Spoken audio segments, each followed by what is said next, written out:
ملک میں مہنگائی کی شرح 42% سے بڑھ گئی۔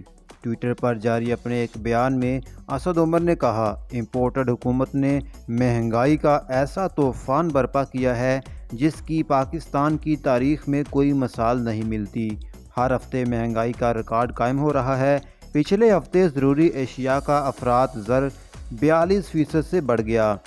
سفید پوش کی زندگی مشکل اور غریب کو کچل کر رکھ دیا گیا ہے۔ وفاقی ادارہ شماریات نے ہفتہ وار بنیادوں پر مہنگائی کا اعداد و شمار جاری کر دیا، جس کے مطابق مہنگائی کی شرح میں 3.35% مزید اضافہ ہوا ہے۔